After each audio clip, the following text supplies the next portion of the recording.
Kain tayo. Sabi pa ng ano. Try. Sabi mo kay Mariam, ha? Bilisan niyang kumain. Bantayan niya yung mga bata. Bilisan. Mahirap talaga kapag ka masama yung pakaramdam mo. Yummy? Hindi ka makakain. Sit there.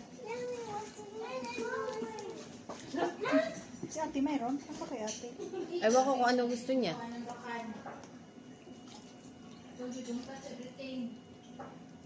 Mahirap pag kami nilalagnat ako. Trangkaso yata.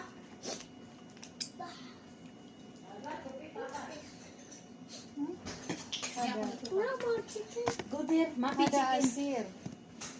Ampalaya, nagluto nga pala akong ampalaya.